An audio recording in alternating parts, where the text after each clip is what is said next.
Here we are, guys, back in Canton, Texas, home of First Monday, one of the biggest swap meets I've ever seen. In fact, they say it's the biggest in the world. Let's go and see what we can find. Come on. Hello and welcome back. If it's your first time here, I'm Scott. And I'm Allison. And we're Jarhead and Ginger's Journey. We're full-time RVers.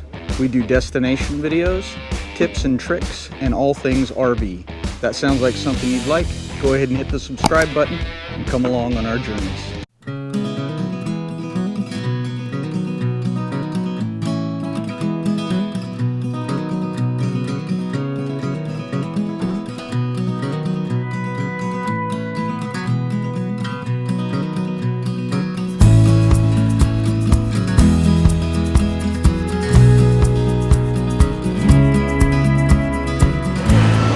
We are inside.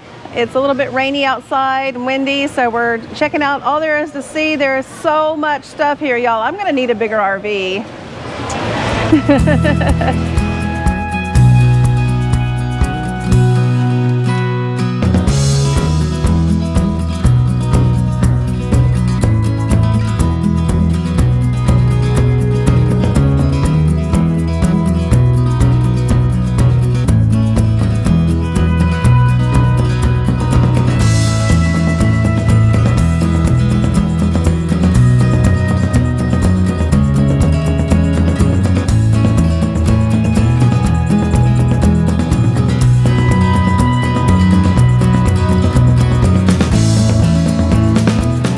We found a booth here at Canton, First Monday. That's an Airstream. Check this out, guys. It's a vendor. They're selling clothing out of this old Airstream land yacht.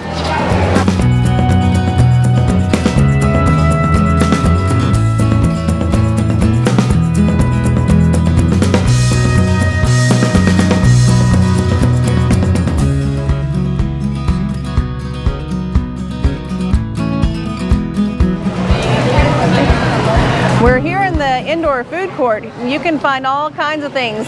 Corn dogs, lemonade, funnel cakes, barbecue, desserts, pretzels, chili, all kinds of things here. This is where to go if you're hungry. I wonder what we're gonna get.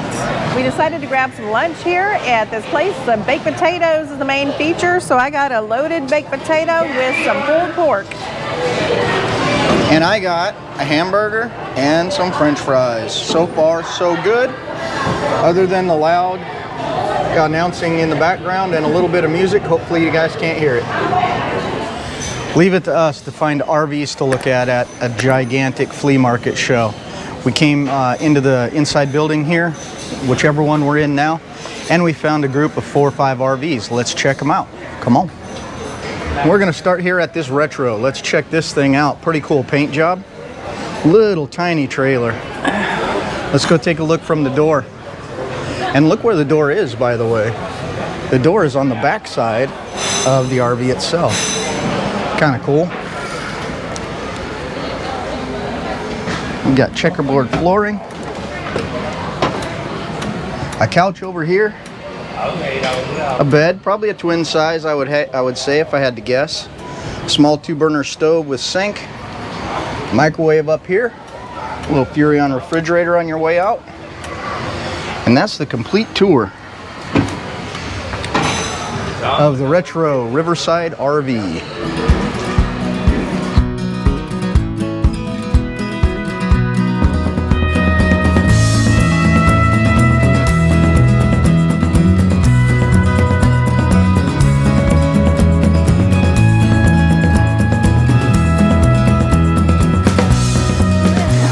Oh, do you call them bowl cozies? Okay, whenever I started doing these 4 years ago, my sign read that. Microwavable bowl holders. So about a year or so later, this lady says, well, you know what they actually called? I said, no. Cozies. Cozies. Well, I didn't change my sign. That's what I call them, bowl cozies. Huh? I call them bowl cozies. I didn't want to change my sign at all, so I left it. That makes sense. I've been doing this for 4 years, and My friend made me some of those. I did good. Like I said, I sold over 900. Do you do any quilting as well? I did quilting until I got involved in this. Oh, okay. I've made a lot of charity quilts. Awesome. Ronald McDonald House and churches and. That's awesome. We lived in Japan, and we used to make quilts for the tsunami victims, earthquake victims, and the children's hospitals. Anyway, I made a lot of them. Yeah. All And right. the caps. One time we made over 200 red little caps to the hospital. Oh, yeah. Now, are those the pot holders there? But, yeah. But I don't even have many of those left. Oh, that's nice. But I put my glasses in mine. Oh. Yeah, I put my glasses in mine. That's a good idea. Well, thank you. This area reminds me of in Asia, the Asian night markets. There's food vendors and stuff to buy. I wonder if they have any frog on a stick.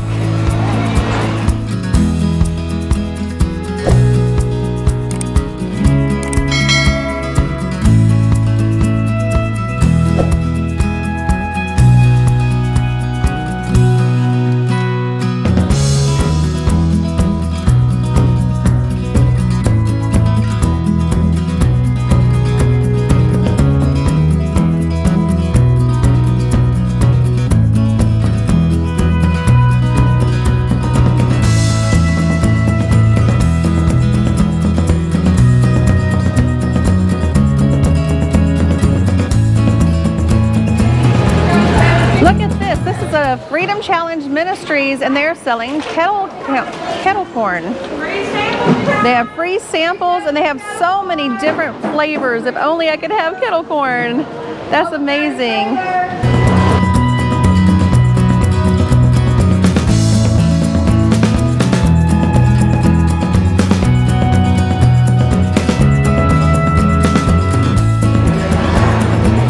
I might be dating myself here, but I remember using things just like this when I would go and visit my grandmother and grandfather at their cabin in Washington State many, many years ago.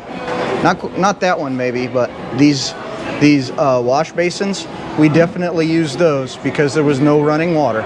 This is the last Sunday, so as you can see, vendors are starting to pack up here. But now we're in the outside portion, so we're no longer under covers, and all the vendors come out and put out their awnings here, and then they show whatever they have for sale as well. This place is ginormous, guys. If you come here, you might want to plan on a 2-day trip. It is that big, believe it or not.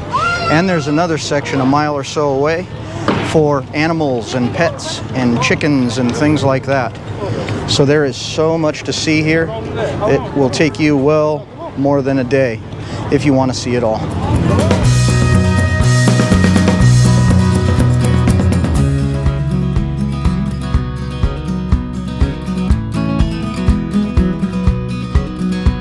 We paid $10 for parking, and there is a free shuttle that will pick you up at this gate and take you up the hill to where we parked.